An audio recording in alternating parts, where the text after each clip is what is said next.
Stevens be here.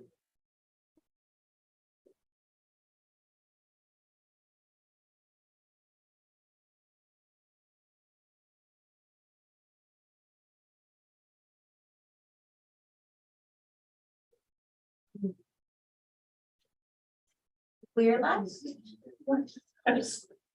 All right, good evening, everyone. Thank you all so much for being here. It is 7:01 on Tuesday, July 11th, 2023.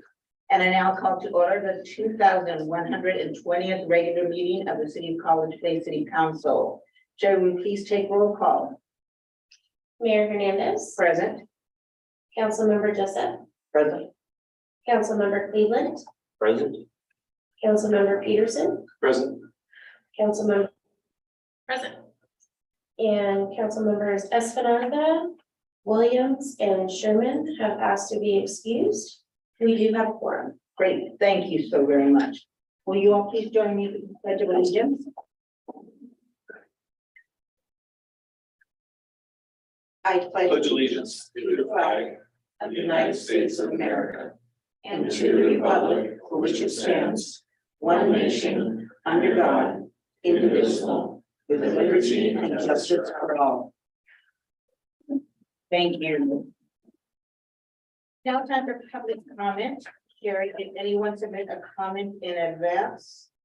Yes, we received 5 public comments. One from Stanley Green at PO Box 95 in College Place regarding the 2024 to 2029 Transportation Improvement Project. Improvement plan, sorry. Public hearing, and that is listed under item 4.02. We received a public comment from Jim Fry of College Place Public Schools regarding the Martin Airport annexation public hearing, which is listed under item 4.04. We received a public comment from Philip Martin of Lumen in Tulsa, Oklahoma, for regarding the Martin Airport annexation and zoning hearings, which is listed under 4.04 and 4.05. We received a comment from Brent and Tyra Henshaw of 397 Martin Field Lane regarding the Martin Airfield annexation and zoning, which is listed under 4.04 and 4.05. And we also received a public comment from Patricia Johnson of 1410 Southwest Greenlee Street of College Place regarding the Martin Airport annexation, which is listed in item 4.04. And when we get to those specific items, we'll bring those up again? Yes. Okay. Right, thank you. So if there's anyone in actual or in virtual attendance that would like to speak, please raise your hand now. If you're connected by telephone, *9 will raise your hand. And again, just to specify, if we're here for the Martin Field, we wait till then. How do we want to do it? Yeah, Right. yep, let's wait till then, thank you. Same thing. Okay, perfect. No one online? All right, then we'll move on to the consent agenda. The consent agenda for today consists of the agenda for tonight, July 11th, 2023. The council workshop minutes from June 6th, 2023. The council meeting minutes from June 27th, 2023. The cancellation of the August 1st, 2023 council workshop and the August 8th council meeting. The appointment of Norman Thiel to the Parks, Arbor, and Recreation Board, and excusing the absences of council members Espinoza, Sherman, and Williams. Are there any items any member of the council would like removed from the consent agenda at this time? If not, do we have a motion? Make a motion to approve the consent agenda as presented. Thank you. Is there a second? Second. Perfect, thank you. All in favor, say aye. Aye. Any opposed? Right, the ayes have it and the motion is passed. We have no presentations tonight, so we're going to move on to public hearings. There's 5 public hearings on the agenda tonight. First is the fiscal year 2024 to 2029 Transportation Improvement Plan, and Mr. Rizzutello, you're up to present on this. Thank you. So this item is required by the state of Washington. Really, the first year of it is more so things that we're budgeting for, but then past that, it's really a planning document, and as various grants arise, we can move stuff around to try to get it funded. So a lot of projects mirror that of like what you've seen in the capital facility plan that you all adopted at the end of the year. This is just a format that in essence the state requires, and it's broken into a couple phases. You have the 6-year, which is more of a concrete one, 10-year for planning purposes, and then long-term, which is as grants are around to get funded because of extreme costs. So for the first 6 years, again, tying to things that are in the adopted capital facility plan, you all adopted the end of the year. Fixing the post office crosswalk, which you'll see at the end, we actually got a grant to do that, so that is happening. Oh, great. With bulb outs and the full 9 yards, so we ended up getting a grant for about close to 130,000, so that will be a very secure crosswalk. I am so excited Yeah. to hear that. Thank you. Just today, yeah, a couple people came, Yeah. comments on that and about how close they can be hitting people there Yeah. and seems to be more activity there. Yeah. Wow, Mike, that's great news. Yeah. So you'll see that in informational reports, but we have a grant for that coming. The south side development intersection that ties to the east-west road across Mike and Greg's property. You all adopted tax increment financing and get that going. Birch between 4th and 6th, that's a project we're trying to get a combination stormwater grants for. The east-west corridors, the road across Mike and Greg and Lakeside's property to go to the new school, so that's taken care of by TIF for 2024, and then Majania Road is 2024 as well. That one is being funded by a combination of tax increment financing, metropolitan planning organization, state transportation improvement board, and also a federal congressional earmark to wrap that one up. And then as we get further out, you'll see a lot of local road projects. And one of the things I want to preface with the local road projects, and we'll be getting deeper into that end of the year, is as I've mentioned before, we can't get grants for anything that isn't federally classified, and you can't federally classify roads unless it's over 500 vehicles a day and the state and the fed sign off on it. So we're about out of our bag of tricks to federally classify stuff. So really that ties into the earlier comments about doing like the transportation benefit district sales tax, like what Walla does, because it's actually secured money for local roads. Because that's gonna always be a problem otherwise.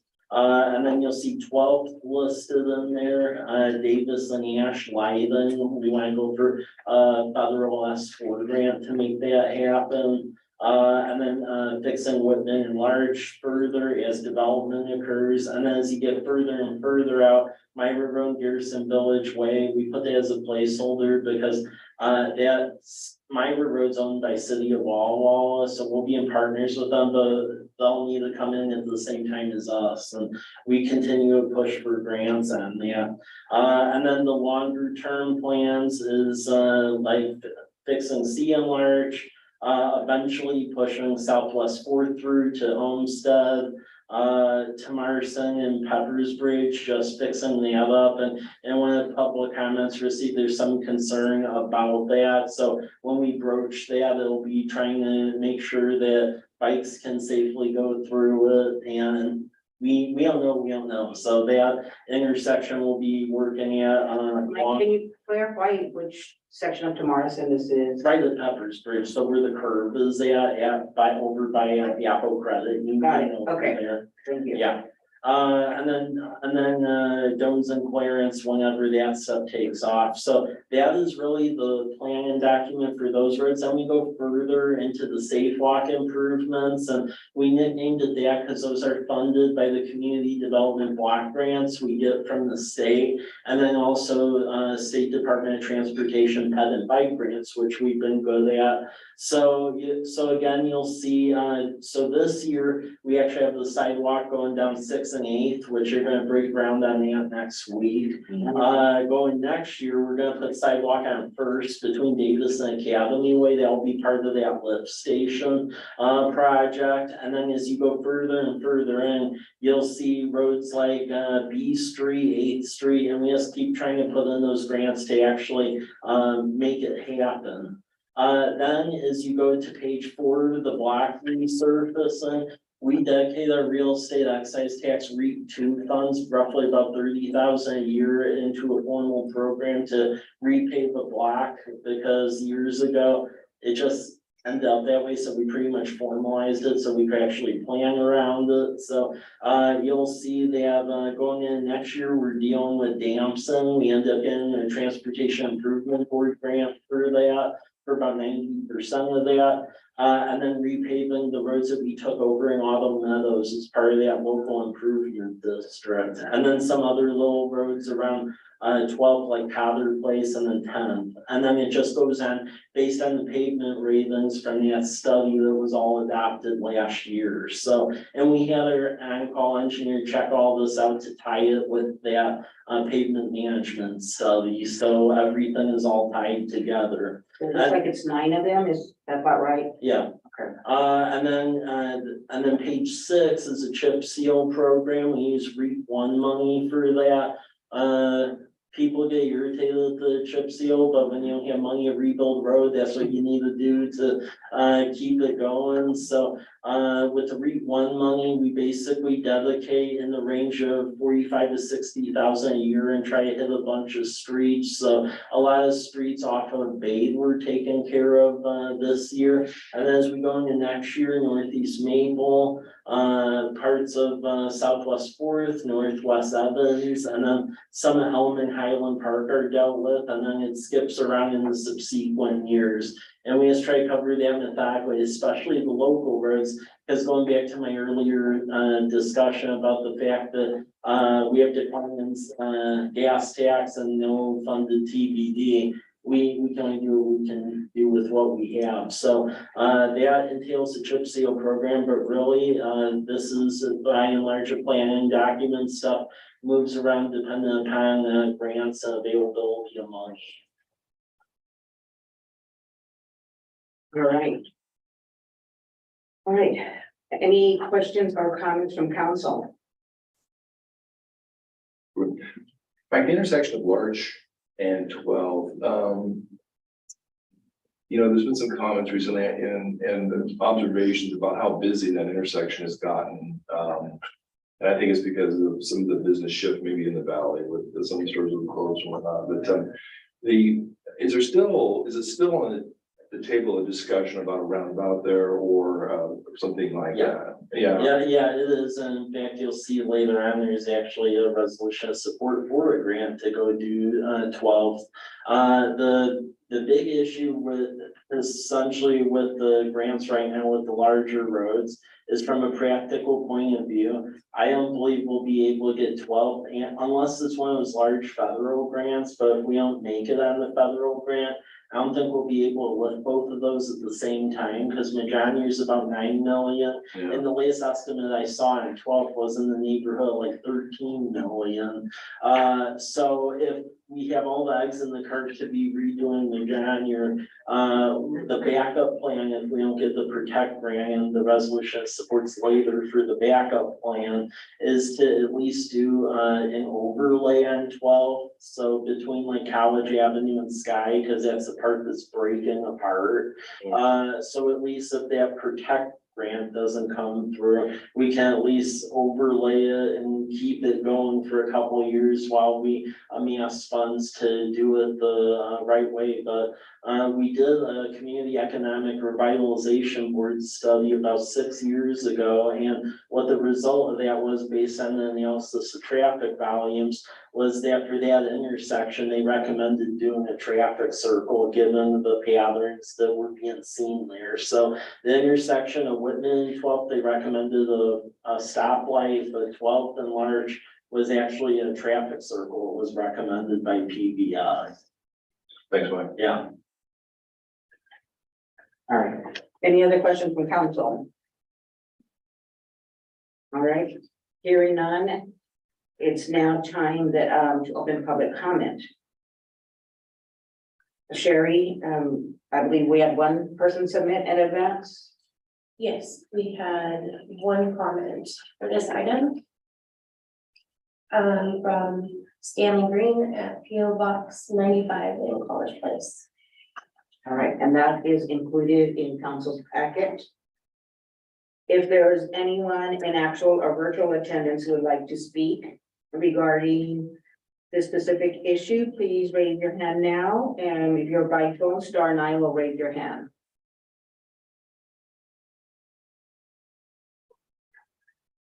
All right. Is there any additional discussion from council?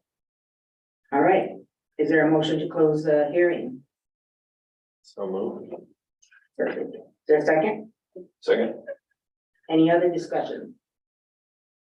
All right, all in favor to closing the public hearing, say aye. Aye. Any opposed? All right, the ayes have it, and the hearing is closed. Next is the USDA RD grant loan program, public meeting regarding Lions Park Community Center, architectural plans and construction. Mr. Vizitello, you are still there. Sure. So, with this hearing, it's to, basically resolution of support of the going after USDA funds. Now, why we're doing this, I mean, it's grantly, but it's a little irritating the agency, they're deciding to run it through because of paperwork. But the earmark comments I originally made about working through the federal government and get congressionally directed spend, and there is an earmark at play for the community center. And it was relayed through our congressional delegation that earmark essentially would be channeled through USDA rural development. Thus why we're having the hearing for it. So to tie everything back together, what this is for. So we have the variety of grants and capital money and such to fix up the whole park. But then there was the discussion about, hey, you put all that money in a park, and the community center definitely has seen better days and needs care. So the general concept is to essentially demolish the existing community center and then replace it. The general plan of that was approved by Park Board about 2 years ago. And then we also ran it at the time through council back when we thought that we were gonna get some economic development administration money, but that was so competitive, we ended up not getting that. But the plans for it had hung out there. I will say some changes we are now working through is a couple of things. There is a child care provider that works with the state of Washington that's interested in providing some child care services that the state pays for. And they also help pay for capital costs on buildings. So there's some discussion about seeing if that could be fit in there. And then the secondary thing we are now looking at is you all know, back when the voters approved to annexing a rural library district, the general promise at the time was never for them to stay camped out at Meadowbrook Plaza, but to, you know, have their own space.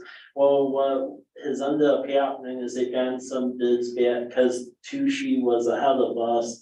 But the bids have come back on that structure about like triple what they were like originally estimated, so they're getting really scared about a headquarters on their own here. So we're starting to have discussions with them about essentially adding a second floor and jointly having them in that building too.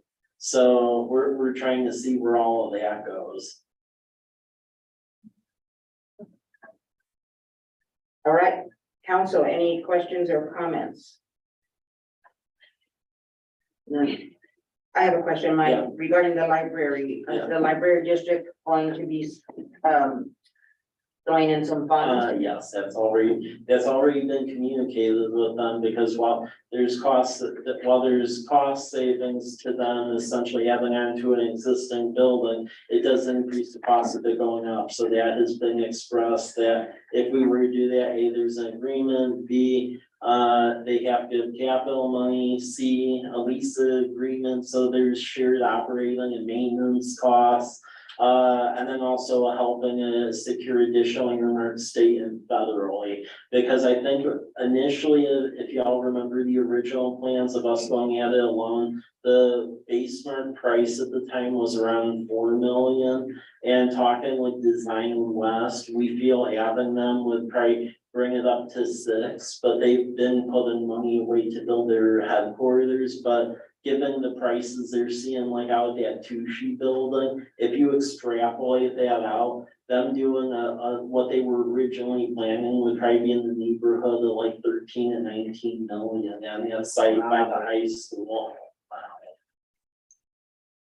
Okay, Yeah, right, so what they would contribute is very, it's compared to what they would have had to put well, in. yeah, I know the chosen alternative was to have their own site, but the math doesn't like equate to that anytime soon, so. Well, I don't think it's a terrible idea. Yeah. If people are there for other events. It's a convenient way to go to a library as Yeah. well, or to have students participate in Yeah, the it's on a library. bus route. Yeah, absolutely, plenty of parking. All right, any other questions or comments? All right. At this time, I will open the public hearing. Sherry, did anybody submit a comment in advance regarding this topic? Not receiving any comments. Okay.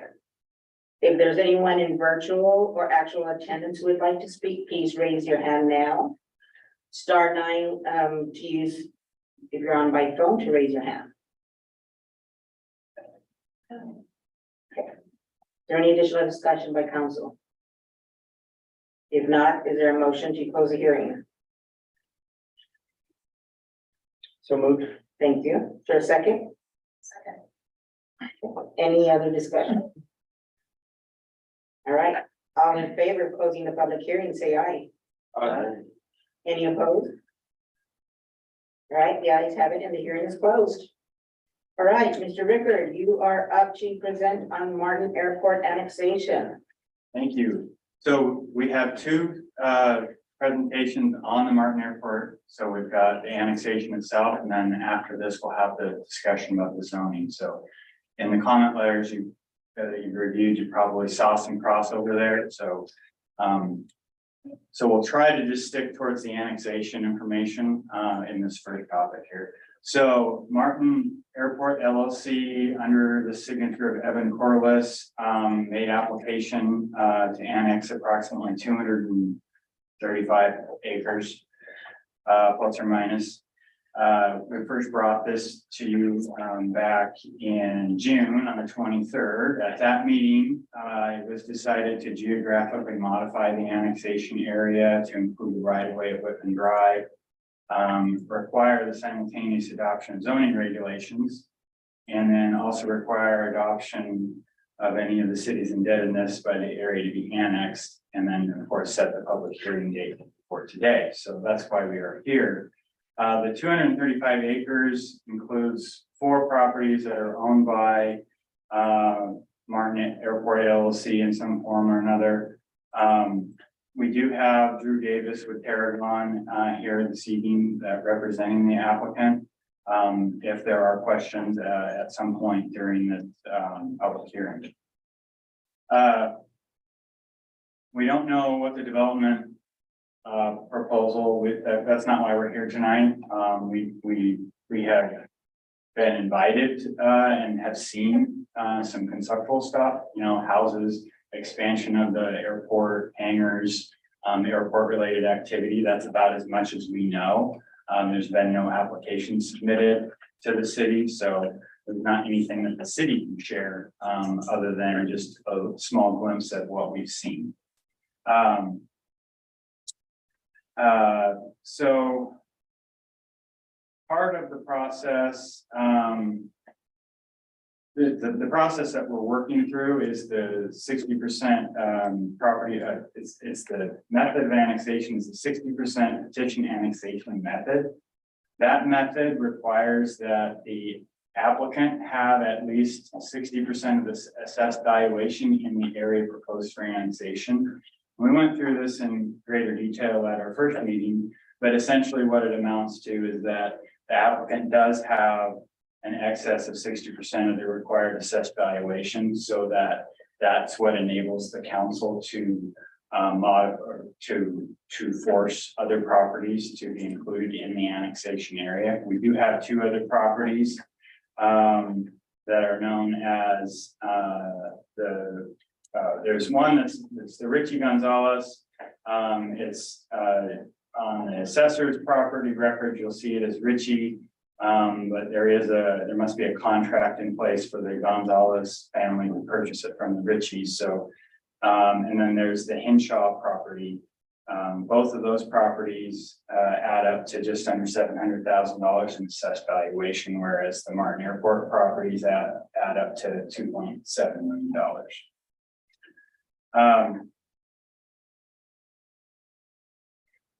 We, of course, went through the proper notification process. 95 property owners were notified in the surrounding area. I believe there was 4 signs put up on Whitman, the public road, of the annexation proposal. And of course, it was published in the Union Bulletin on the 25th of June. And it was also on social media and the YouTube video. Yeah. Thank you, Mike. And also, well, I guess this, never mind, I'm not gonna mention that at this point in time. We did receive public comments, as Sherry pointed out at the beginning of the meeting. The first one is from the College Place School District, signed by Superintendent Jim Fry. Basically, and as you probably saw in an article a couple weeks before this letter came out, the school board is considering implementing impact fees that would be assessed at time of building permit. Typically, that's how it's done.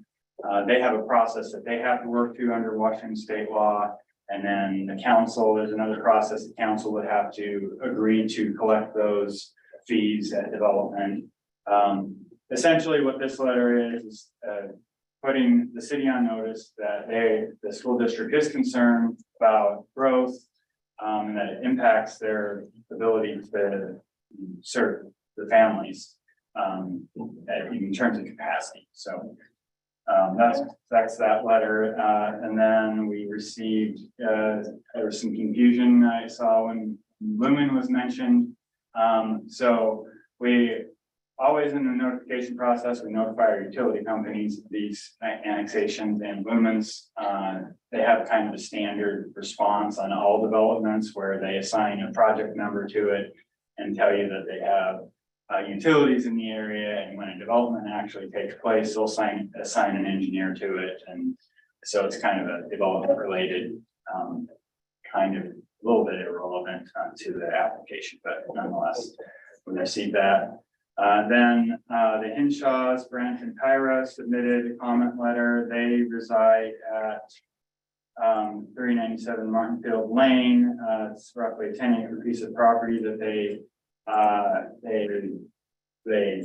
have large livestock on there, horses primarily. They do horseback riding lessons. They run a camp. I have got some nieces that have attended that in the past. It's a well-known service to the community. And so there, they're objecting to the annexation, and concerned about the zoning. We do have, ordinance that addresses large livestock. And, I don't feel that it would be from a planning and code enforcement standpoint, it's a pre-existing use that's gone on out there. I feel like, they, within reason, there shouldn't be any issues.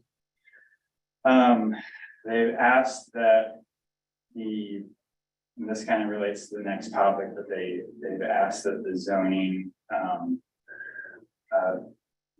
they propose a zoning of agricultural, which we don't have a zoning district for that because we're an urban area.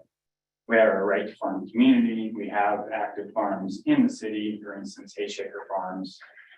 It's an active farm that has large livestock. They till their ground with some large Clydesdales.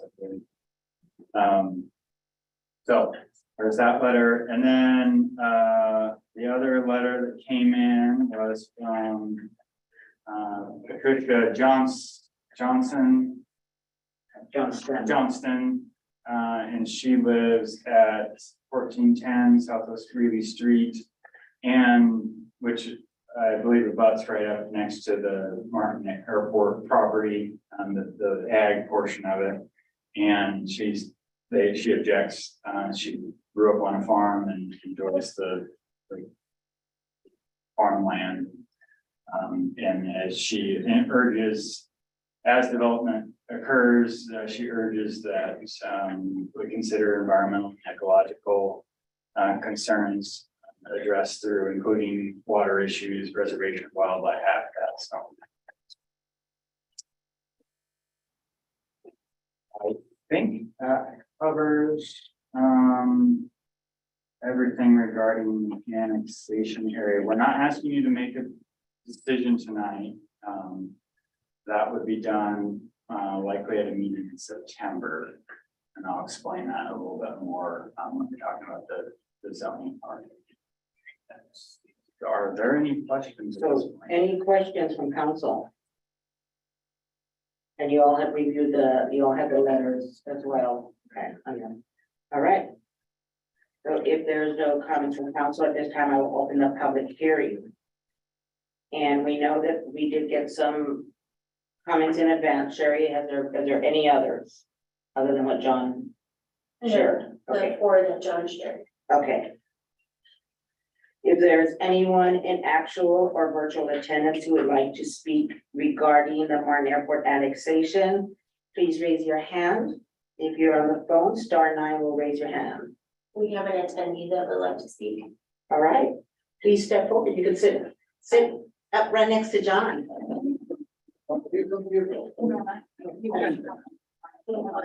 I don't like, they do, but I don't. Yeah.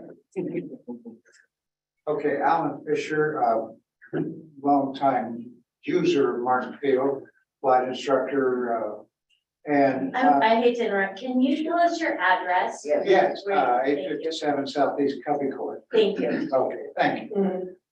And really, I'm here to just learn as much as I can, so I'm interested in Drew's comments probably more than anything else. I read all the letters. What was interesting to me was I attended a hearing in Walla Walla County, I think it was, where the city was going to annex Martin Field and do an urban growth boundary swap or something. And Sort of, we were requesting to pull that area out of our urban growth area. yeah, but it wasn't in the city. But in the urban growth. Yes. Okay. And now it seems like it's the opposite, that you want to come in. Okay, great. So I guess I'm just here to learn, and probably if there, if if this is a application by Terragon, then, you know, I'm in favor of it if they see it's going to benefit the airport as an airport. Mike, I just want to add a little bit something about the changeover. I think the key thing to understand from 4 years ago is actually change of ownership. So at that time, it was Mr. David Cheney and his whole family. And they were keeping it as is. There really wasn't discussion about any improvements to it or anything of that sort. So at the time, that's why there was originally the concept of, hey, pulling that out, putting it elsewhere. However, since that juncture, the ownership completely changed. So now it's Terragon, and they do want to like work on improving it and so forth. So I think that's the key thing. And though between the years, it's a change in owners of the airport. Good one. John, So Terragon actually wasn't the owner, they were purchasing from Cheney at that time. Yeah, actually, when we started that process, they didn't even have like an offer on it to us, so it was a completely different setup. John has a comment on that? I just want to remind everyone that this is a public hearing Yeah. and not a conversation, so. Yeah. That this back and forth kind of can muddle the hearing process. Right. And Bree, maybe Yeah, keep us in What- order. Right, whatever we say is on the record, so. sure. All right, thank you. Thank you. All right. Mr. McFarland, are you, all right, and then we have somebody in a virtual attendance, we have two after them, okay. Please state your name and your address for the record. Good evening. I'm R.L. McFarland, 3731 Middle Waitsburg Road, Walla Walla. First, let me make it clear that while I'm a member of the Walla Walla County Planning Commission, my comments on this application do not represent the Planning Commission. They're my own personal comments. Second, please note my comments relate not whether to accept or reject this application. My comments relate to potentially modifying the application, an option available to the city council, I believe. I'm more familiar with Walla Walla, but I'm making that assumption. As needed on various levels, including reference to a pre-existing airport overlay district zoning amendment application involving Martin Field Airport by its owners.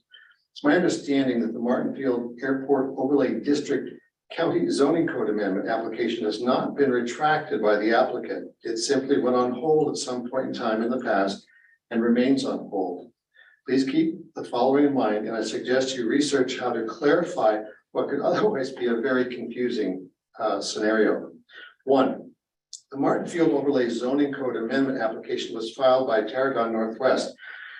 From how the application read by myself, by obtaining a specific overlay for Martin Field Airport, it gets a bit confusing, as both Washington State Department of Transportation, WashDOT, and the Aviation Division of WashDOT play an important role in obtaining an overlay zoning code designation in addition to the FAA. One might ponder several concerns that come to mind when studying the zoning code amendment.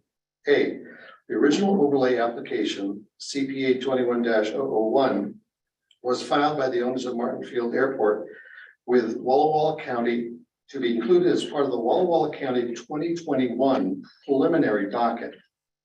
That overlay zoning amendment application currently remains with the county on hold. Meanwhile, it's now July 2023 and the College Place City Council has received an annexation application filed by the owners of Martin Field Airport. This annexation application has been filed with the city of College Place as the applicant's property in the UGA is adjacent to the College Place city limits.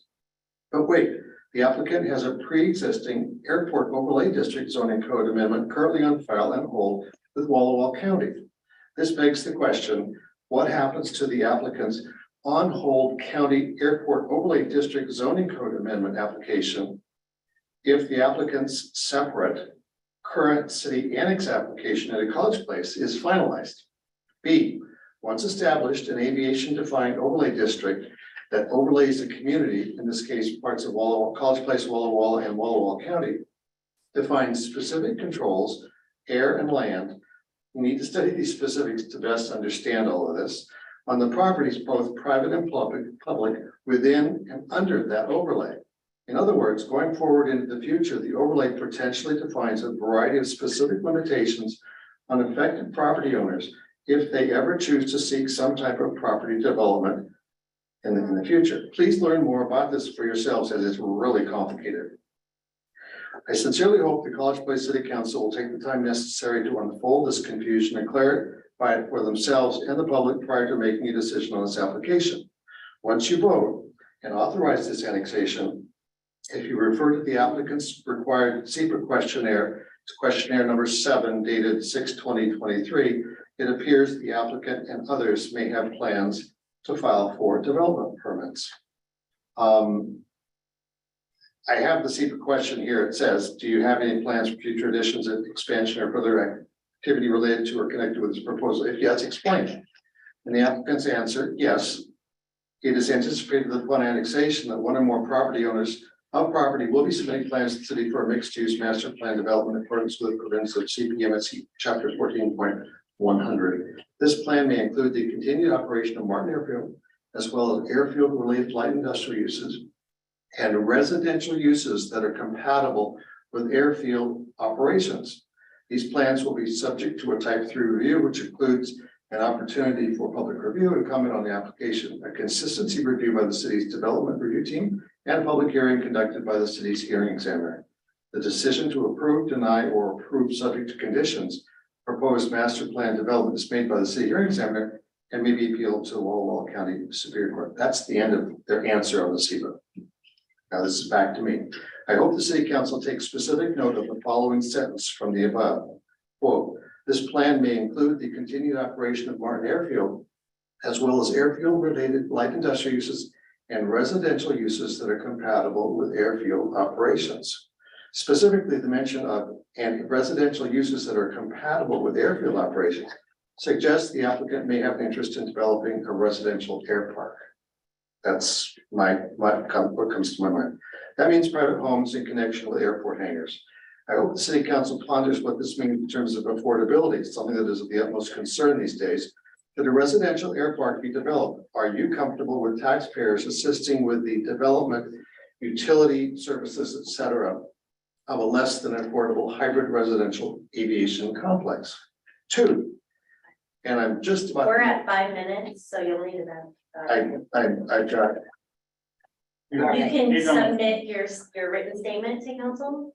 Yeah. I'm going to do that to John in just 2 seconds when I sit down. I just am about to wrap it up, okay? 20 more seconds.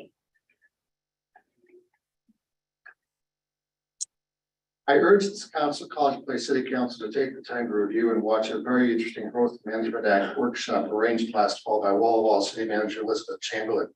During a presentation within the workshop, a distinguished land use expert, Phil Obrechts, at a University of Washington professor, explained how once annexed landowners, and he specifically refers to developers, automatically begin to gain an upper hand when it comes to certain aspects of subsequent development permit. I'm giving you the live links, which will come in my email. It's my concern, having watched this workshop, and specifically Mr. Obrechts, with regard to annexation, followed by specific development permit applications, it may not be enough to simply vote yes when dealing with annexation. Voting yes on an annexation application that empowers only the basic minimum requirements defined by generic code definition. It's my worry that by not doing enough up front, public and the government agencies ultimately end up dramatically surprised in the future when actual costs for infrastructure and related issues to a specific development come to light. Thank you very much. Thank you. Thank you for your time. Appreciate it. All right, we have one person, 2 persons. That's going to call on the first person. One of them lower their hand. Okay. Okay. Online, the virtual, if you'd like to, you are on now, please state your name and your address for the record, and then you have 5 minutes. Do I have to disclose my address? Yes, you do. Okay, not a problem. I wasn't sure if that was a requirement. My name is Nicole. My address is 710 Balm Street in Walla Walla. I am speaking on behalf of the family at 1827 West Whitman Drive. I basically second everything the last gentleman just spoke. My family has owned this property for over 40 years. And it is difficult for us to see this topic or this proposal keep on getting pushed, forced on our family, if you will. We have been notified multiple times that the intent of this proposal was, like the gentleman said, a private aviation complex where there's single residential family homes with a attached hangar. And that is something, you know, as a family that has lived here for over 40 years, do not agree with. As we went through the proposal and looked at the different items on there, we noticed a trend, and there was one line that really kind of resonated with us: is none proposed at this time. None proposed at this time with respect to lands. None known with respect to what environmental impact it had, what cultural, impact it had. And being so close to the Marcus Whitman monument, it's hard for me to support or fully consider this proposal, knowing that this person, Corliss, has not taken the time to truly analyze, this impact, not only to the area, but to the residents as well. We, as a family, enjoy being out on the lawn at sunset and seeing all the different animals that come through. We enjoy being able to take long walks and be out in the country with the dogs off the leash. And if you bring in all these residential homes and make it a commercial light zoning, if you will, or industrial light zoning, no longer is that neighborhood safe. I mean, you've got more vehicles coming in. If you sat and took the afternoon to look at how many people use the walking path and how many kids are on there, none of that would be the same if you brought in, commercial trucks and you had flights coming in and out constantly. And so I am not in support. Our family is not in support of this zoning. And I second what the last gentleman said, along with the Henshaws who share a property beside us. And I wish that there was more transparency in this proposal, with regards to the migration route and the birds that come through. As you look through the proposal, you'll see that the zoning is not going to impact any of that. And for me, growing up on this property, I know that that's going to have an impact. As a child, we saw many, many peacocks. We would walk around, and I'm talking over dozens. We would walk around and collect peacock feathers as kids. Since more development has moved into the area, not a single peacock is in the area anymore. My son, our next generation, will not get to have that memory. Pheasants all being hunted, hardly anywhere. And so it's sad for me to watch this beautiful, pristine area in our community be threatened just for hangers and selfishness and greed. And so that's all I'm going to say. We are not in support, and we are the minority. We are a Hispanic family, and just because we own less than 60%, we're being forced to be included in this annexation. And just this, simple notice, a letter in the mail saying that this is going to be shoved down our throat, for lack of better terms, was very hard, again, to be thrown into this cycle of greed and wanting to be an exclusive little. 1 minute left to Thank you. speak. Thank you. And to be included in this exclusive little hangar airport community. And so again, we object this proposal. We are not in support of that, and we wanted to make that publicly known. Thank you, Nicole. Okay, did they re-raise their hand or is that all in virtual attendance? That is all. All right. Council, is there any discussion? If not, is there a motion to close the hearing? So moved. There's a second? Second. Any additional discussion? John? I would like to point out a few things relating to the SEPA checklist. For clarification, that SEPA checklist, which is part of the rezone that we're going to talk about here next, was prepared by Greg Dorn and myself. Greg Dorn and Associates, our planning consultant, for the rezone specifically.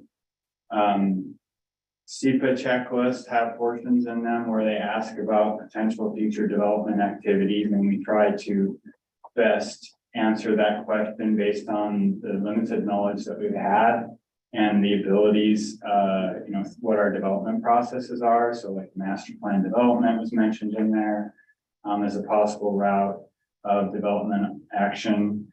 And I don't know that the reference to residential units has anything to do with living with your airplane type of, that those are a thing, they are developed around the country. I personally have not seen any of their proposals that look like that, but it doesn't mean that Tarragon and the property owners could come in and propose something like that. There's also a portion in the SEPA checklist that talks about non-project action, because that's what the zoning, applying zoning to land is. It's a non-project action. There's meaning we don't know what the development activities are, but if there is development, it has to comply with what the zoning is that the city is going to apply. So there are often answers that not applicable or unknown because we don't know. We don't know what kind of traffic is going to be generated. We don't know the full impact to the wildlife until we actually see what the development proposal is. And in that process of like a subdivision process or master plan development, we ask for the studies, the critical area reports, the the traffic impact analysis, those sort of things, so that we can make sure that that the development is as harmonious as possible with the surrounding neighborhoods and the surrounding natural habitat. So this little clarification there on the SEPA checklist stuff that was prepared by the city because we have to do that zoning part. Councilman Peterson, did I see you wiggle your hand? Yeah, I'm wiggling, yeah. Can you, Mr. Herr, can you educate me just a little bit on this process? And I admit I probably should know the answer to this question once again, but if the city did nothing, there's other avenues where this land could be developed through the county, it's in our urban growth, but in other words, if somebody wanted just to go ahead and say, we don't want it annexed, we can go ahead and develop hangars and develop it. What's the connection there? It's the zoning key and the process being annexed that. There are certain activities related to development that require city, like water and sewer, expansion. Yeah. Hangars. I don't know, new hangars might require, fire suppression of those hangars. I don't know all the level of details and what's involved in the plan reviews and whatnot in development like that. But they have, in the county, there probably are limited development opportunities for them. There is this, and I was following this airport overlay district that was referenced by Mr. McFarland.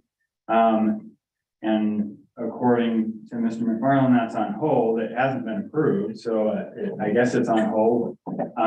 In the process of the zoning portion of this application, we have notified the Wallowa County Community Development Department and did not receive any comments. Maybe they're in attendance and will speak on the zoning and talk about this old airport overlay application that's on hold. I was just gonna step in that this might be helpful is that when a city is considering annexation, there are different avenues to figure out what zone that will be once the annexation happens. Some cities have in their code, we're going to, when we annex, we're gonna accept the zone that the county has. Some have in their code, we are going to have a zoning pause. And you're not going to be able to do anything until we work through that zoning of that annexed area. We don't have either of those. Thus, this dual application for the annexation, consideration for the annexation and the proposed zoning. So if it is annexed into the city limits, nothing in the county in their zoning of it will affect the governance of that. Right now, it's a non-conforming use. It's not zoned for an airport, but it's being used as an airport, hence the application. I assume that was to hedge their bets on what was going to be done. If the city rejected the annexation, then perhaps they want to continue with that On their application. own, So it's kind of a moving ball. That's where the City College place is, if that helps. One quick follow-up.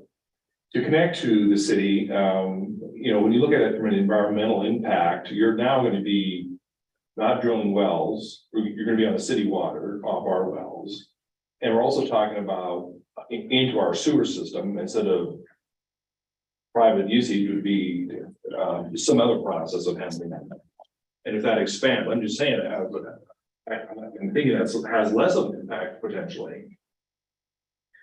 If it was developed. It depends on, what the end use is. And, Yeah. But we do have the need for storage capacity, and having a development partner for those facilities are expensive. So there's a benefit to the public to assist in getting those facilities built, the Yeah. water storage tanks in particular. But yeah. Yeah, the hands of raw sewage, I mean. Well, treatment of the sewage, yes, would go to our treatment. Yeah, okay. Yeah. That's good. Yeah, Or they would have to have a treatment facility on site if it were a big enough development. okay, Right. thank you. Any other questions or comments from council? I believe Nicole would like to speak. We've already had our public hearing. Yeah. Have we motioned to close it? We motioned that, We have- they're with the votes, so you can or you want. She's had her 5 minutes already. My recommendation. So, Nicole, it'd be best that she submit her further comments via email. No, we don't, once the hearing I is mean, closed. if she wants to have, no, I'm sorry, not for official discussion.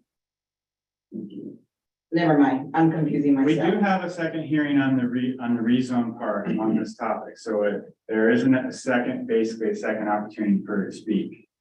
On a different topic. If it's specific to Yeah. the rezone part of Okay. the market. Okay, yeah, sorry, Nicole, you already had your 5 minutes on this topic. All right, so we have a motion and a second. All in favor of closing the public hearing, say aye. Right. Any opposed? All right, the ayes have it and the hearing is closed. Next is a Martin Airport zoning. Mr. Rickard, you're still on the hot seat. Where do I begin? So the zoning, we prepared an environmental checklist, SEEP checklist, and issued a determination of non-significance on that. That went out to state and local agencies for review. We had not received any comments on the SEPA part of this application for zoning the airport property. Essentially, what the proposal is to assign roughly 143 acres as a light industrial, which is similar zoning to what is currently has in the county. And then 91 acres south of Doan Creek roughly as residential. So to expand upon what Ms. Colo was talking about with how you zone properties at your annex. Typically, and you'll see this in the other annexation that we have is in our comprehensive plan, we assign it a land use. In this case, going back to 2018, we had the council and planning commission was working towards pulling all of this property out of our urban growth area, except for, I think, roughly 18 acres, I think, up on top of the bluff that we were going to keep in, tied in nicely with the homestead development, and we we're going to keep that in as residential. And so the rest of it was not going to be in our comp plan. Well, it literally wasn't in our comp plan, so we didn't address it. We didn't assign it a land use. That application process changed when the ownership changed. When Corliss acquired the property, the city decided that it was in its best interest to withdraw our application from taking that out of the UGA. And so we still have it in our UGA, but in our comprehensive plan, we basically didn't have most of it, 216 acres of it, didn't have a land use. And the land use is what tells you to assign the zoning. So, and we kind of just wanted to keep it a blank slate because we thought maybe the property owner might come to us someday and say, hey, this is what we want to do. Let's assign it this land use. And that was one avenue that could have taken place. And the other avenue is just them applying to annex, which is what we're doing right now. And then the annexation process has a procedure for requiring 2 public hearings to establish the zoning. So that's what we're doing. So this is the first hearing on the zoning for the annexation area. And then in September, we would have a second hearing. And then likely that same evening, there would be action on the annexation and the zoning at the same time. So I don't know that there's really any more to add other than Planning Commission did review this at the June 20th Planning Commission meeting. And they are recommending that council assign light industrial zoning to the Martin Airport property that's actively used as an airport. And then for property generally located north of the creek. And then everything south of the creek would be zoned single family residential. Yeah, so that's kind of their recommendation. We went through, of course, the typical notification process. And as mentioned before, 95 property owners were notified and the property was posted and published in the Union Bulletin and on our website and social posts. Questions or comments from council? Peterson.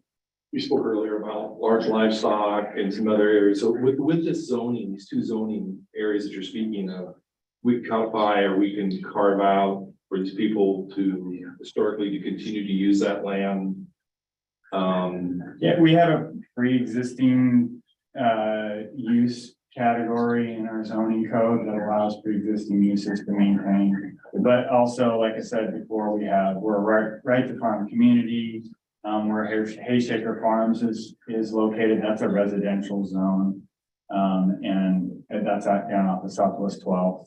And they have, large livestock. So I think the light industrial overlay kind of could cause concerns that But once again, what you've just spoken to would account. for Yes, it would specific account use for that, but most of the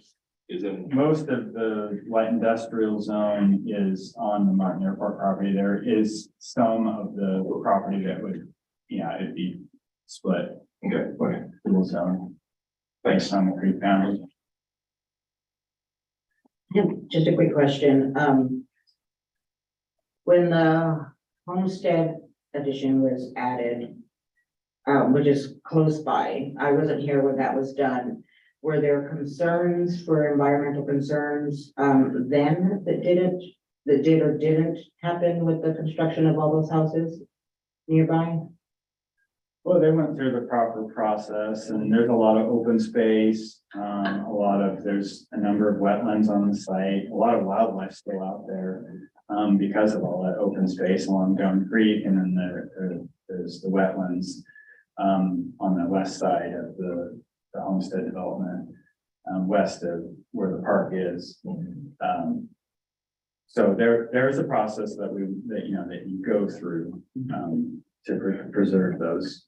Did no unexpected nasty surprises happen because of homestead housing?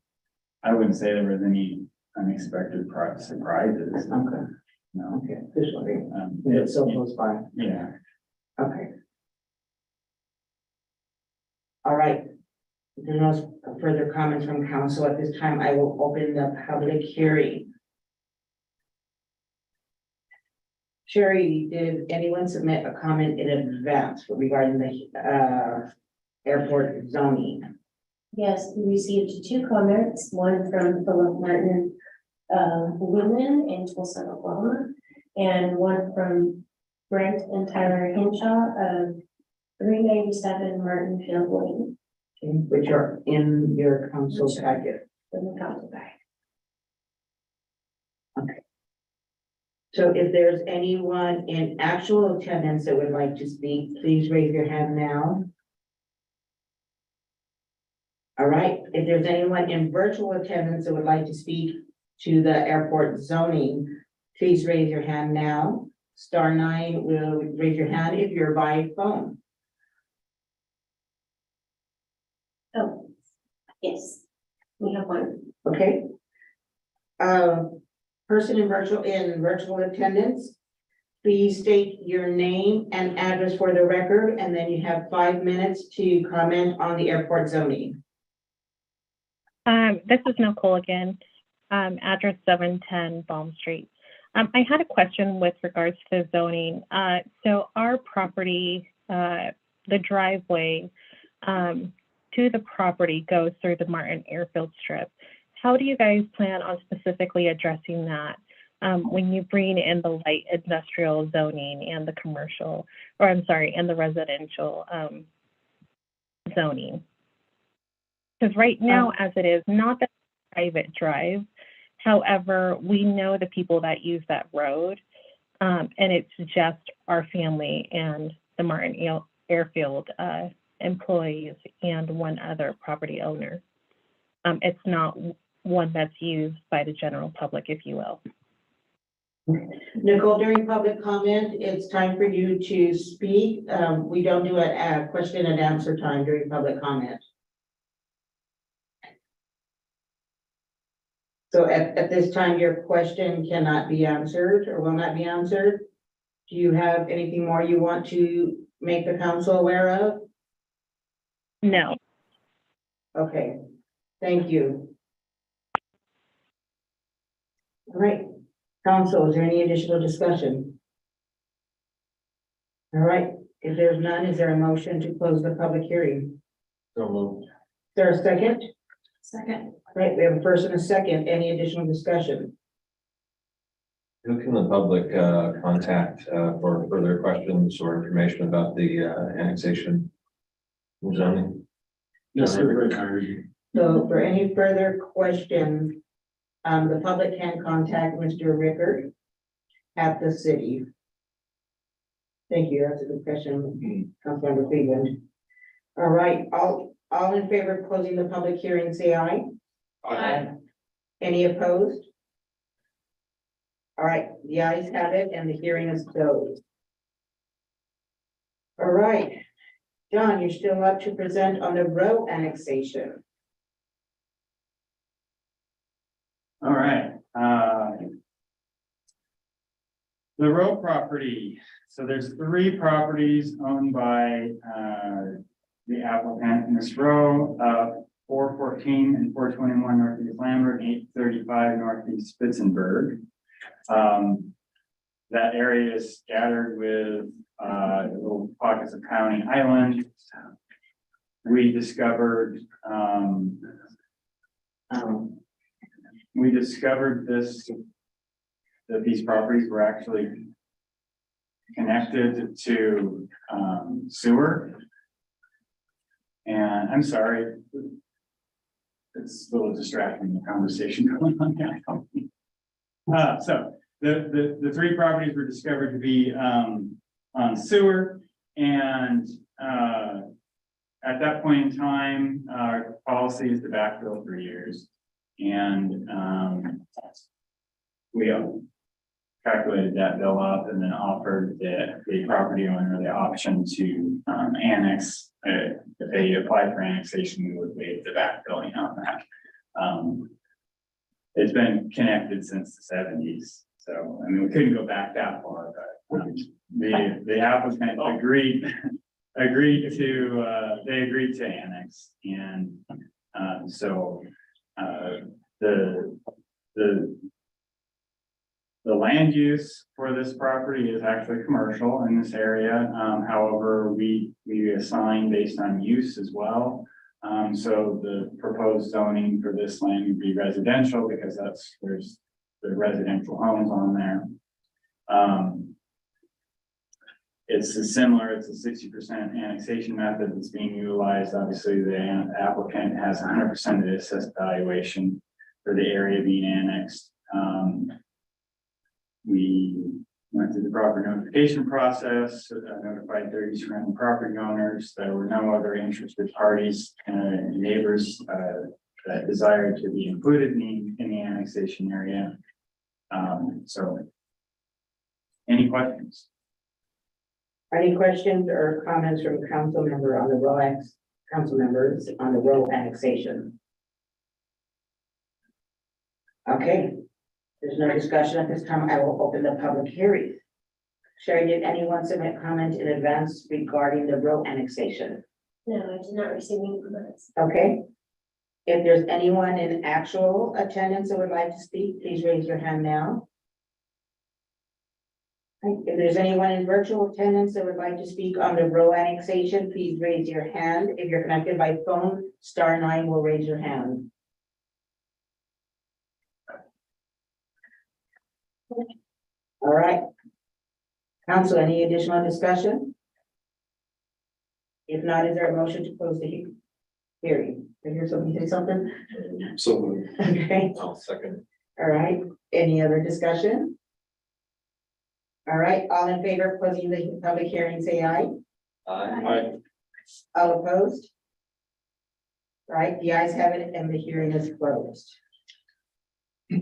All right, we are now moving on to action items. There are 12 action items on the agenda tonight. Are you sure our guests don't want to stay for the 12 action items? Sounded nice. You got it later on. Right. Thank you, good night. All right, so the first action item is the fiscal year 2024-2029 transportation improvement plan. I went over all of it Yeah. already. First year's execution, other years are planning and to get grants. I basically bring it after the ASAP because it's due end of the month. I go on vacation end of the month, so I gotta go enter all this state stuff. So yeah. All right, council member, question or comments on this? I was gonna motion to adopt resolution number 23-039, which authorized the fiscal year 2024 to 2029 transportation improvement plan. Second. All right, we have first and second, any additional discussion? Thank you to Mike and all our staff. No, you're here. All right, all in favor, say aye. Aye. Any opposed? All right, the ayes have it and the motion is passed. Get to work. Yeah. Okay. Next is the USDA rural RD, what's Yeah, it? rural development. Rural Development Loan Program, public meeting. Yep. Lions Park Community Center Architecture. I want to make sure I'm reading that right. Okay. So this is a resolution of support because we have to go through the whole document putting in for the grant loan, even though we're given the earmark, but they're running it through there for some reason. Yeah. So, yeah. Okay, questions or comments, council members? Sorry, Brian. USDA, huh? Yeah. All right, is there a motion? Motion to adopt resolution number 23-040, which supports application into the USDA RD Community Facility Program for the Lions Park Community Center Replacement Project. Second. Any additional discussion? All right, all in favor, say aye. Aye. Any opposed? All right, the ayes have it and that motion is passed. Moving right along, Mr. Rickard's gonna present on the row annexation. I would like for you to talk about it all over again, because I think we may have forgotten. All right. Any questions or comments on the row annexation for Mr. Rickard? All right. You have no further comments, John? Just making sure. I didn't want to cut you off. All right, is there a motion? I'll make a motion to approve ordinance number 23-008, annexing 414 Northeast Lambert Avenue, 41421 Northeast Lambert Avenue, and 835 Northeast Spitzenberg Street into the municipal boundaries of the city of College Place. Second. Perfect. Any additional discussion? All in favor, say aye. Aye. Any opposed? All right, the ayes have it and the motion is passed. All right, next is the Herb Martin Airfield Area Planning Study Resolution. Mr. Rizzatello, you get this one. Yep. So this is through State Community Economic Revitalization Board. We've had very good track record in all grants we received through them, because as long as it's a compelling project, you go before their whole board in Olympia and then they tell you yes or no right there. It's actually a really easy state agency award for.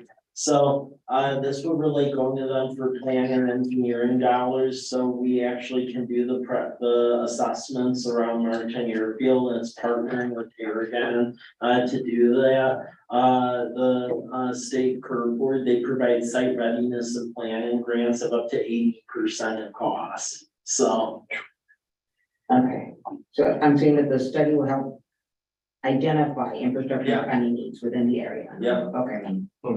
Okay, questions or comments for Mike on the curve from Martin Airfield, Councilmember Cleveland? What kind of data are they collecting for this? So basically, like, what are the size of the pipes, essentially, what would be the best run for them? Really talking with the developer, talking with us to make sure it's a harmonious process.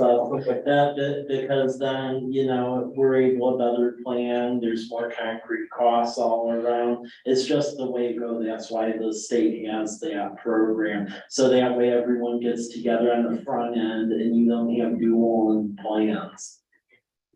And this is kind of one of the advantages to that property coming in is that we can partner with them, do these studies. Good point. Yeah, versus. And I will ask, that's one of the reasons, in order to get this grant, you have to be like in the city. So, or at least in the process of getting into the city, so that's tied in with it as well.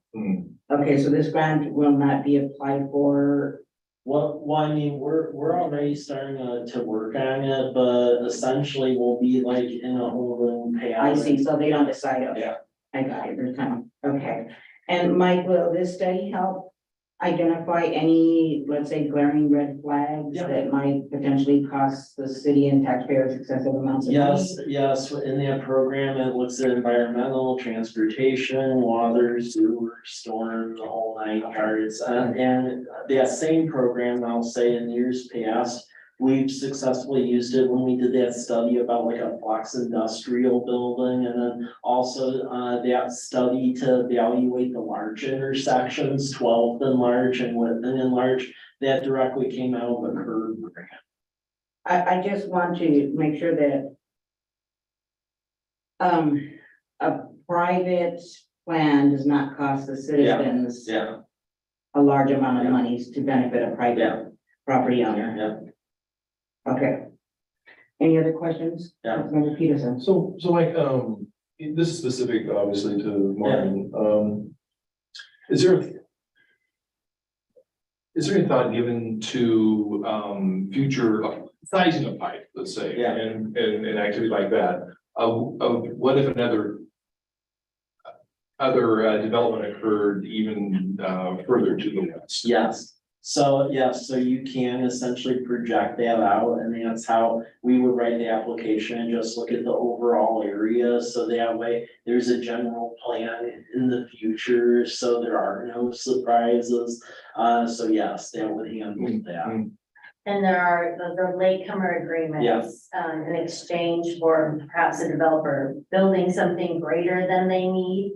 Is when that development comes in later, they're allowed to recoup the cost of that property. They're called latecomer agreements. Oh, Yeah, there's the latecomer agreement, and then there's also the city, if it's a city project, the ability for the city to do assessments. And they, you have to define whatever the service area is, and it could be outside the city as well for future. Where the nice thing about our assessments is that there's no, doesn't sunset, where with the development and the development assessment, it has a 15-year window.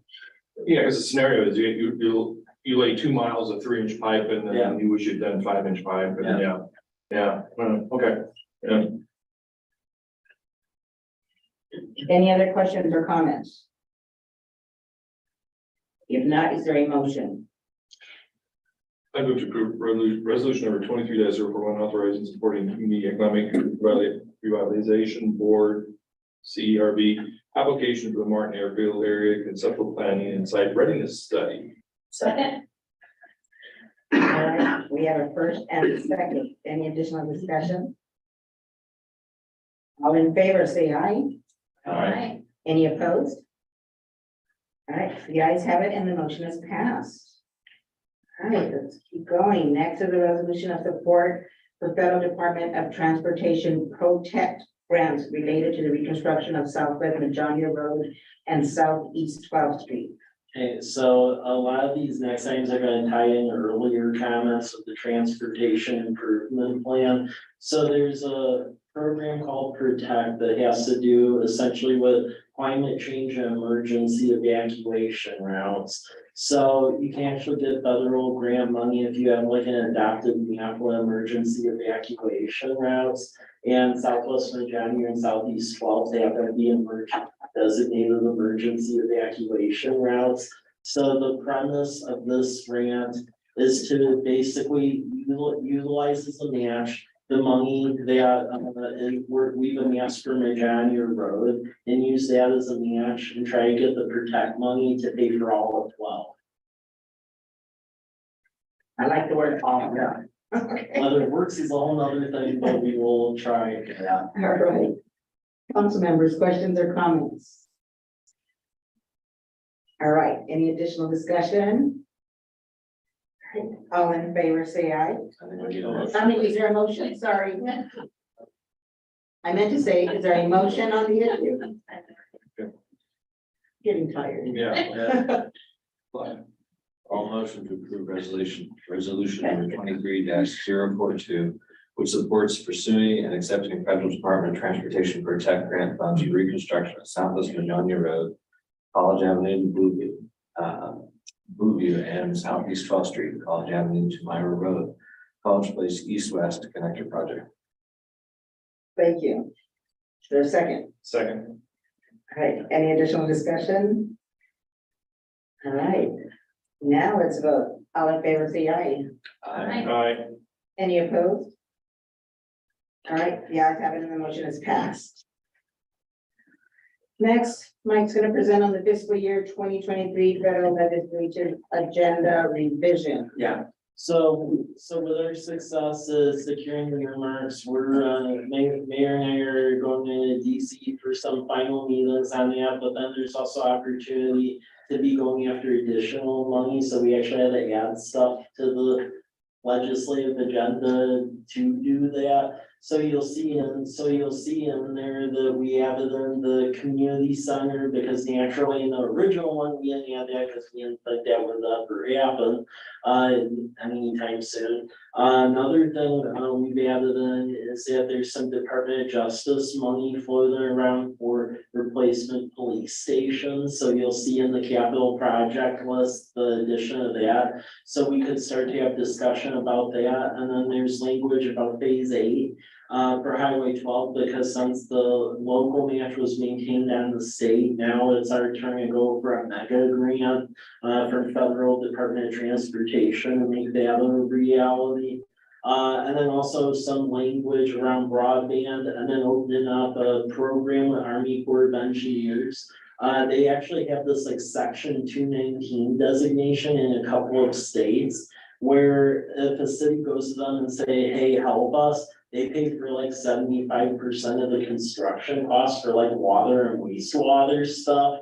The part that's crazy right now is that authorization exists in Western Washington, but not Eastern Washington. So we need to try to lobby to go change that so they can actually play over here so we can get help. So that's really the gist of the additions to this. Is that not surprising? Yeah. All right, questions or comments for council members? I'm sorry. Here Yeah. we go again. Mike, just recently, we contracted for support for legislative. Yeah. That wasn't that long ago, but my memory is, how's that going? Is that tight? I mean. Yeah, that's going really good. That's why that's why we're having to revise this, add more stuff to the laundry list. So that's, you're getting assistance from that. Yeah. And that's working out fine. Okay, Yeah. I just wanted Oh, to yeah. circle back on that. Okay. Oh, yeah, without them, to be frank, because we've tried for remarks in the past, I don't think they have whether they happen, so. Yeah, good Yeah. investment. Yeah. Yeah. Good. Yeah. Yeah. Thanks, Mike. Any other questions or comments? If not, is there a motion? Motion to approve resolution number 23-043, which adopts the 2023 federal legislation priority revision for the city of College Place. Second? Okay, the first and a second, any additional discussion? If not, all in favor say aye. Aye. Any opposed? All right, the ayes have it and the motion is passed. Right, next is the contract amendment with JUB Engineers for the 6th Street water main replacement. Yep. What's that on, Mike? So this is just a little bit of change order, add some water infrastructure into the 6th project. So we've been working on engineering for Birch and 6th. And we're trying to position that to go for ecology money to do like a dual road project. So Birch from like 4th to 6th, and then 6th from college to date, because in the adopted CFP, there's a really bad water line under 6th. So having to change that out with appropriate piping and then repave it and do stormwater infrastructure. So this is just adding in the engineering for the water element. I see. Okay. Questions or comments? All right, if not, is there a motion? I make a motion to authorize the city administrator to sign contract amendment increasing the 6th Street water main replacement contract with JUB Engineers by $37,500. Second. Any other questions or comments? Hearing none, all in favor say aye. Aye. Any opposed? All right, the ayes have it and the motion was passed. Next, Mike's also going to present a resolution of support for U.S. Department of Energy solar energy improvement in rural or remote areas community solar project. So Columbia REA notified me of this one, and actually this is ready to be filed. I have all put together. I just need your approval. So, well, it's, so what this is, it's a one-time money through the Inflation Reduction Act, and it's to try to target solar for rural areas. So first they'll fund like a planning element, and then if everyone is okay with it, then they'll give money to actually build it. Some ideal sites would be the community center replacement, fire station, maybe even out at the treatment plant, but that would all be covered by the grant. And with the Inflation Reduction money, since we're under 10,000, if we were accepted, it's actually about 100% grant. All right. Questions or comments for the money? All right. Hearing none, is there a motion then? Sure, I'll move to adopt resolution number 23-044, which supports the city's grant application into the U.S. Department of Energy Solar Energy Improvements in Rural or Remote Areas Community Solar Project. I'll second. Great. Any other comments? All right, let's vote. All in favor, say aye. Aye. Any opposed? Right, the ayes have it, and that motion is passed. Next is a resolution of support for the TIB. Sorry, my tongue. Arterial Preservation Program on Southeast 12th Street between College to Sky Avenue. Oh, the next one's the park one. Oh, yes, okay, crossed off the wrong ones. Next is a resolution of support for State Recreation Conservation Office local park maintenance grants for Autumn Meadows Park. So yeah, this one is one-time money, and it looks like there's enough to go around where they're gonna be giving it to the agencies to apply. But it's to cover essentially maintenance projects or stuff that's just on a deferred list. And as you all know, we recently acquired that Autumn Meadows Park, and there's things that have to be improved. There's like a retaining wall that's like failing on part of it. And then some outdated equipment, and this would cover that. So we want to put in and go get this money. It's one-time money through Recreation Conservation Office. All right, questions? All right. Hearing none, is there a motion? I'll make a motion to adopt resolution number 23-045, which supports the city's grant application into the state RCO local parks maintenance program for Autumn Meadows park rehabilitation activities. Thank you. Is there a second? Second. Cool. Real quick, so before is there any additional discussion? I have a question. Do we think the 100,000 would cover it? We think it'll get a good ways there, and then any money we need on top of that, keep in mind there's an element of money in the local improvement district that they all paid into. It's just, we went stuff like over that, so that's where this will help, so. Okay. All right, all in favor, say aye. Oh, wait, any additional discussion? All right, sorry. I'm totally out now. Over here twitching right here. All in favor, say aye. Aye. Any opposed? All right, the ayes have it, and the motion is passed. Now we're on to the resolution of support for the TIB Arterial Preservation Program from Southeast 12th Street, College to Sky. Mike. Yeah, next TIB ones that they're doing August, but a lot of these I gotta move forward because I'm taking a number of weeks off around that time. So with this one, this is like our backup if the Protect grant fails, and this essentially would pay for the overlay over on Southeast 12th between College and Sky, because something needs to happen with the pavement because it's starting to buckle pretty good. So if we can't get the Protect grant, we're hopeful we could get this overlay and hopefully extend it out enough years, so that way we can advance the money and do a larger scale project over there.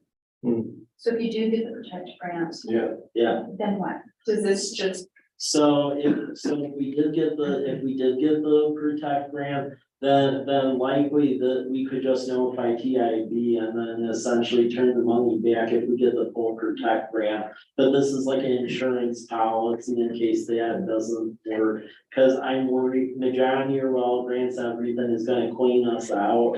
So, what it will, so, cause we don't have TBD or anything like that, so for all practical purposes, if we're doing the January and Protect doesn't go through, we need to do something. Cause 12th in its current form and that portion's not gonna go.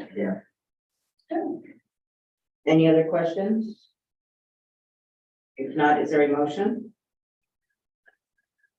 A motion to adopt resolution number 23-046, which supports the city Southeast 12th Street College to Sky project application in the TIB Arterial Road Preservation Grant Program. Second. Great. Any additional discussion? All right, hearing none. All in favor, say aye. Aye. Any opposed? All right, the ayes have it and the motion is passed. All right, let's, Mike, present on the resolution of support for the TIB Active Transportation Program for Southeast 8th Street from Birch to Larch.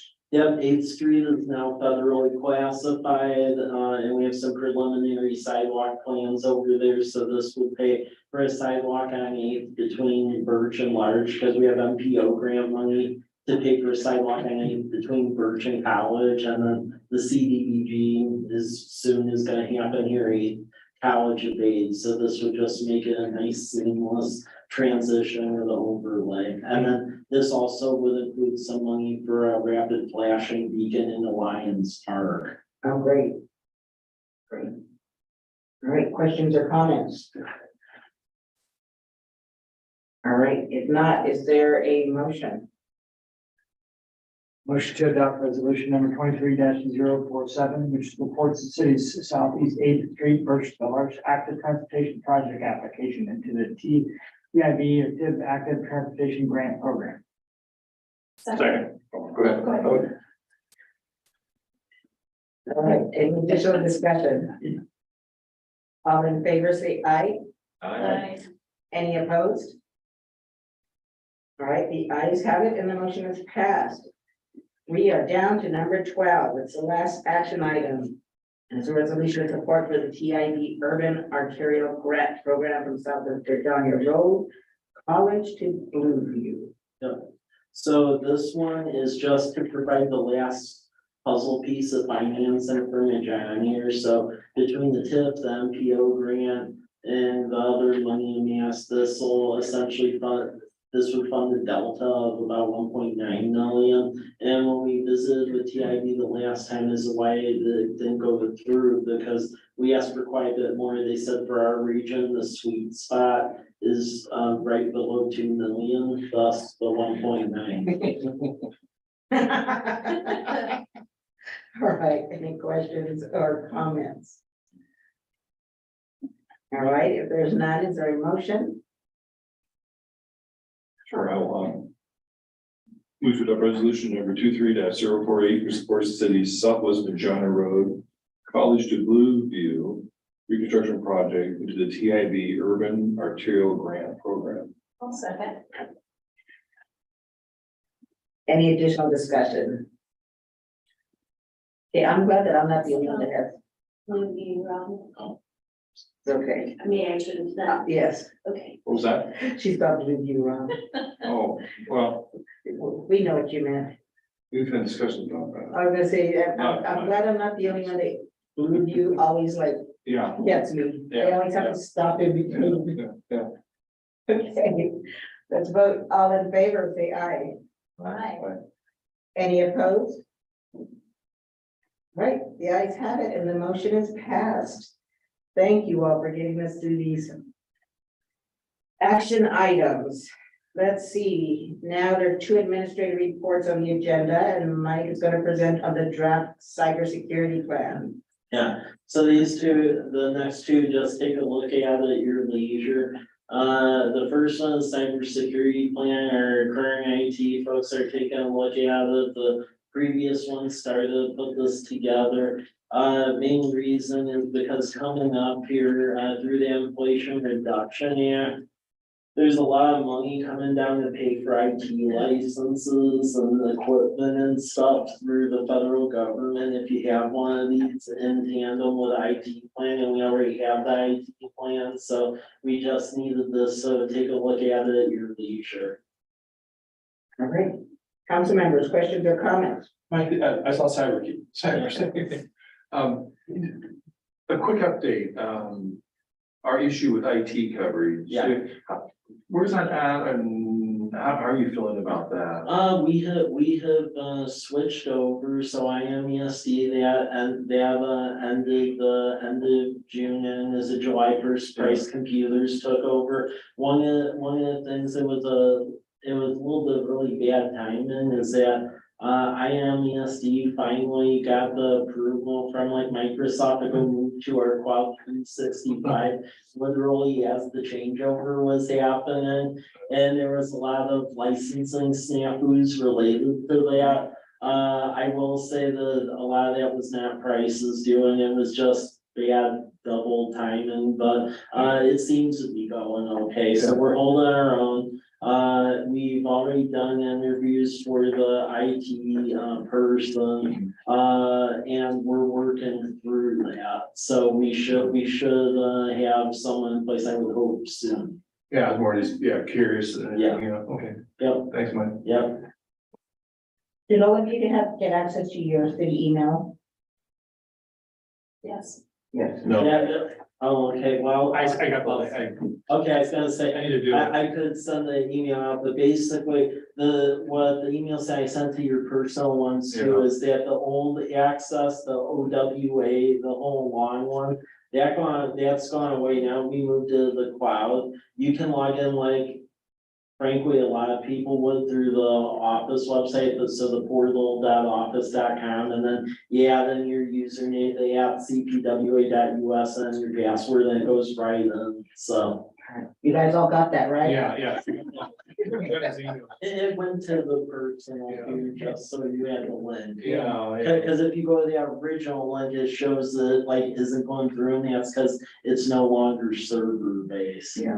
Yeah, I had a problem with that, that's why I asked. So No. Just making sure that you guys know Okay, well, to expect that.